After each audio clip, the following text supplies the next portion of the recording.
큐티 가이드 방송 기도하고 시작하겠습니다. 주님, 오늘도 주님의 귀한 말씀으로 하루를 시작합니다.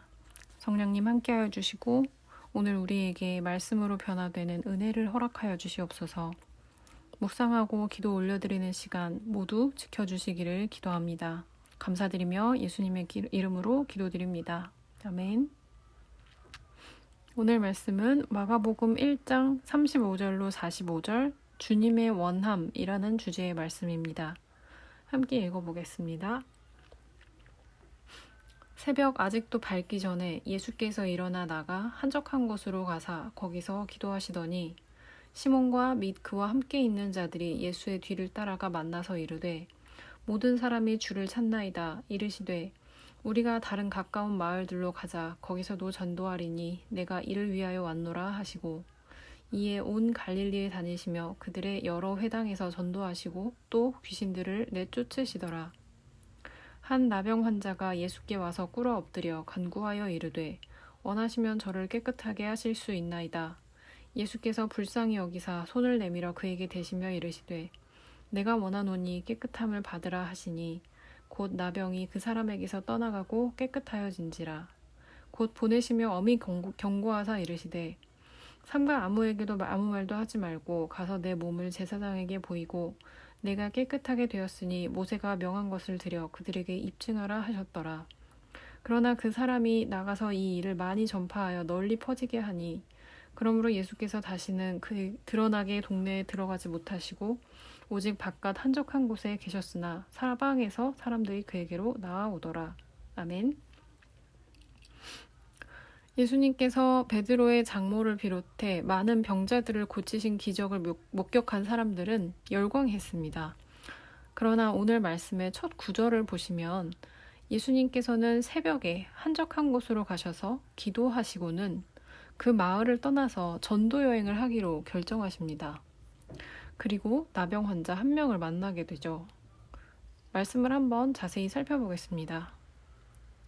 먼저 첫 번째 단락입니다.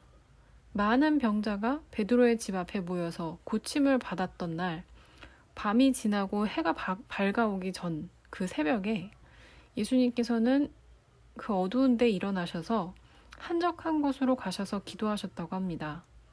전날에 사람들이 많이 몰려서 피곤하셨을 텐데 날이 새기도 전에 일어나셔서 기도하러 가셨다고 합니다. 한적한 곳은 광야지대로 추정되는데요. 일단 그곳은 매우 조용한 곳이었죠. 그런데 우리가 성경을 읽다 보면 예수님께서는 공생의 사역 중 아주 중요한 일들을 앞두고 이렇게 한적한 곳으로 가셔서 항상 기도하셨습니다. 중요한 순간에 무엇보다 중요한 준비는 하나님 아버지와의 내밀한 교제인 것이죠.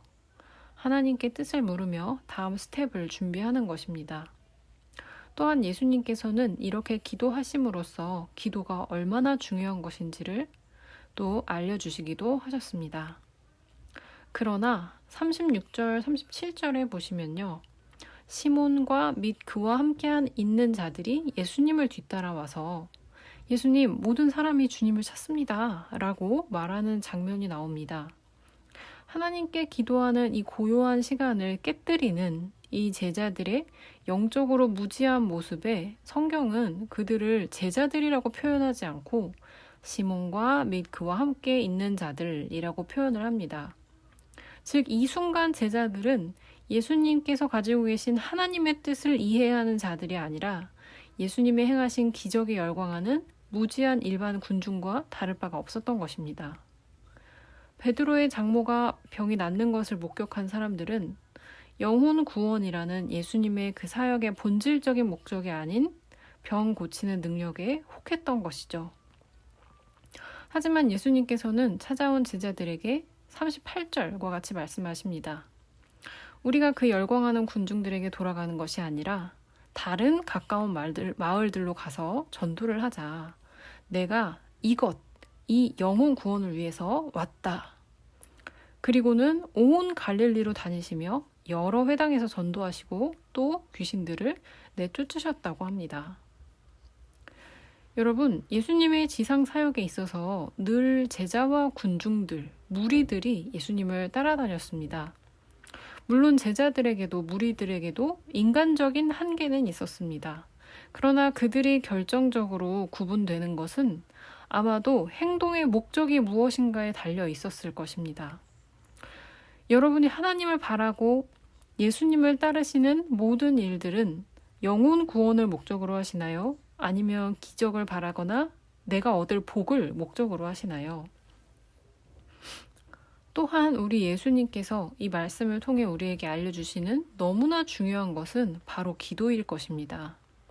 우리의 삶은 정말 많은 일들이 있고 무엇으로부터 재촉받는 것처럼 빠르게 모든 일들을 처리해야 하는 것처럼 돌아가고 있습니다. 하지만 여러분, 예수님께서는 특히 더 중요한 일일수록 많은 무리들로부터 떨어지셔서 한적하고 조용한 곳을 찾아가서 가장 먼저 하나님과 교제하셨습니다. 이 내밀한 교제로서 하나님 아버지의 뜻을 묻고 나의 나아갈 방향을 여쭈는 것이죠. 우리가 사는 이 세상, 우리가 속한 사회는 점점 더 이 하나님과의 교제 시간을 빼앗듯이 무언가를 빨리 이루라고 재촉을 하고 하나님의 뜻보다는 나의 얻을 것을 위해 살라고 가르칩니다. 하지만 이것은 예수님을 믿는 그리스도인의 삶의 모습이 아니죠. 오늘 말씀을 통해 예수님께서 본을 보여주신 기도하는 삶, 우리의 삶의 목적을 깊이 묵상해 보시는 주님께서 기뻐하시는 그 경건과 일상을 회복하시는 날이 되시면 좋겠습니다. 두 번째 단락을 보겠습니다. 예수님께서 갈릴리 전도 사역을 하시는데 한 나병 환자가 예수님께 나아옵니다. 이 성경 속의 시대에서 나병으로 진단을 받으면 율법에 의해 공동체 밖으로 격리가 되어서 몸의 병뿐만 아니라 사회적으로도 소외되는 고통을 받게 됩니다.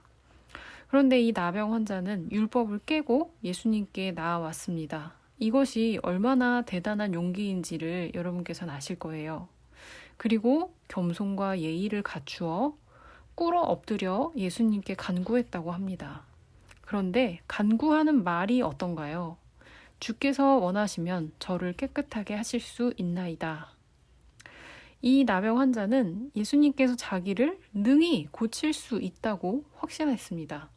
다만 이 사람이 걱정한 것은 예수님께서 과연 자기를 치유하기를 원하시는가 하는 것이었습니다. 자기를 치유하기를 원하시는 그 선택마저도 주께 달려 있으며 예수님은 원하시는 모든 것을 하실 수 있는 전능하신 분이라는 놀라운 믿음을 가진 사람이라는 것을 알 수 있습니다. 그리고 이 나병 환자는 병을 고쳐주시라는 간구가 아니라 깨끗하게 되기를 바랬는데요. 눈앞의 표면적인 병의 회복뿐만 아니라 죄로 인한 그 근본적인 아픔까지도 고쳐주시기를, 즉 영육의 모든 죄로부터 깨끗함 받기를 원한 것으로 보입니다. 여기에 우리 예수님의 반응은 어떤가요? 예수님께서는 그를 불쌍히 여기셨고 내가 원하노니 깨끗함을 받으라 라고 하셨죠. 그리고 나병이 그 사람에게서 떠나갔고 깨끗하여졌다고 합니다. 나병 환자가 깨끗하게 된 것은 예수님께서 그를 불쌍히 여기셨기 때문입니다. 예수님께서 겸손과 예의로 경배하며 나아와 영육을 깨끗게 하기를 간구하는 그 사람에게 사랑과 긍휼을 베푸셨습니다. 여기서 불쌍히 여기셨다라는 말의 원어적인 의미를 생각하면 예수님께서는 그를 괴롭히는 영과 육의 병에 대해 굉장히 분하게 여기셔서 그를 치료하기를 강력하게 원하셨다라는 의미가 있다고 합니다. 모든 악한 것을 능히 이기는 예수님께서는 당연히 그를 회복시키실 수 있었죠. 믿음으로 간청한 이 나병 환자에게 예수님께서는 너무도 적절한 응답을 베풀어 주신 것입니다. 여러분, 우리는 하나님의 계시의 말씀인 성경을 읽음으로 먼저는 하나님에 대해 잘 알게 되고 하나님을 잘 알게 될 때 또한 우리 자신을 바로 볼 수 있게 됩니다. 오늘 우리에게 주신 이 말씀을 통해 우리 하나님, 우리 주님께서 어떤 분이신지와 그 앞에 선 사람은 어떤 존재인지를 우리가 알 수 있습니다. 그래서 이 나병 환자의 모습을 통해 사람은 눈에 보이는 육신의 병뿐만이 아니라 영혼의 병 또한 바로 알고 그것 또한 주님께 온전히 맡길 수 있어야 한다는 것을 알게 되죠. 말씀을 곰곰이 생각하며 우리의 모습을 돌아볼 때 상처와 아픔으로 감각이 없어지고 죄가 죄인 줄조차 느끼지 못하는 나의 나병과 같은 모습이 무엇인지 묵상해 보시면 좋겠습니다. 그러한 모습을 깨닫게 된 것은 분명히 성령님의 은혜이고 도우심입니다. 그 죄를 보고 주님께 깨끗함 받기를 원한다고 간절히 기도하시며 또한 기도 응답 받으시는 날 되기를 간절히 기도합니다. 마지막 단락의 말씀 43절부터 45절을 보시면요. 예수님께서 이 고침받은 나병 환자를 보내시며 아무에게도 말하지 말라고 엄하게 경고하셨다고 합니다.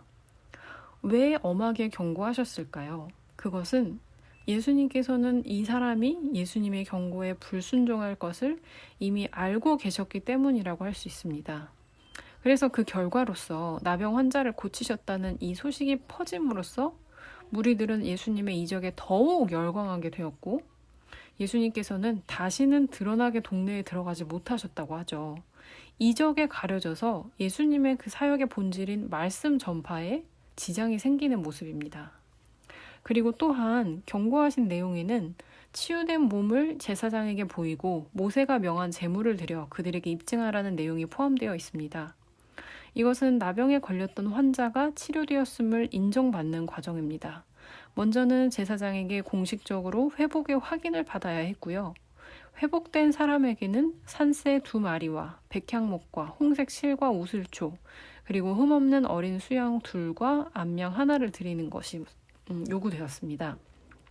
이후에야 그 사람은 법적으로 회복되어서 자유인이 되고 예배가 가능한 정상적인 삶을 회복하게 되는 것입니다. 이 말씀이 우리에게 어떤 사실을 말해준다고 생각하시나요? 실제적으로 나병 환자의 병을 고치신 것은 예수님이십니다. 하지만 예수님은 이 사람이 예수님으로 인해 고침을 받았다고 해서 당시에 나병 환자가 사회로 복귀하기 위해 존재했던 율법적인 절차를 무시하지 않으셨습니다. 오히려 제사장에게 가서 그 법적 절차를 밟고 원래 속해 있던 공동체로 돌아가도록 인도해 주셨죠. 이처럼 영육이 회복된 사람에게 우리 주님은 공동체 생활을 회복하도록 이끄십니다. 그래서 사랑과 감사, 용서와 섬김의 예물을 드리며 주님의 은혜를 입증하도록 하시죠. 또한 우리는 예수님의 음성을 조급하지 않은 마음으로 잘 들어야 할 것입니다. 보여주신 은혜에 너무 들떠서 이 나병 환자처럼 예수님이 엄히 당부하신 것을 놓쳐버리면 자칫 예수님의 이 구원 사역에 지장을 주게 될 수도 있다는 것을 우리는 생각해야 합니다. 앞 단락에서 주의 은혜로 깨끗함을 입어야 할 나의 영역의 상처와 아픔이 무엇인지 묵상해 보셨다면 그러한 상처와 아픔이 예수님의 보혈로 깨끗함을 입은 후 내가 돌아가야 할 공동체는 어디인가, 어떤 곳인가를 묵상해 보시면 좋겠습니다. 나는 그 공동체에서 사랑과 감사, 용서와 섬김의 예물을 드리며 그 은혜를 입증하고 있는가 생각해 보시면 좋겠습니다. 중요한 것은 주께서 우리에게 원하시는 것은 바로 이 과정이라는 것입니다. 말씀으로 나를 돌아보고 회복되어 증거하는 삶, 바로 영적 성숙입니다. 말씀이 나의 삶에 어떻게 역사하고 있는지 깊이 묵상해 보시는 오늘의 묵상 되시면 좋겠습니다. 이제 여러분의 이어질 묵상을 위해서 기도해 드리겠습니다. 주님, 우리에게 복음서와 말씀을 주셔서 새해 예수님을 생각하게 하심에 감사드립니다. 예수님의 사역 이야기를 읽고 묵상하며 하나님을 바로 알고 우리의 모습을 바로 보게 도와주시고 성령님의 도우심으로 주님의 말씀에 순종의 한 걸음 내딛게 하여 주시옵소서. 그래서 올 한 해 우리에게 영적 성숙의 역사가 있게 도와주세요. 우리의 묵상 시간과 또 우리의 하루를 도우실 주님을 의뢰합니다. 모든 일에 감사하는 하루가 되기를 예수님의 이름으로 기도드립니다. 아멘.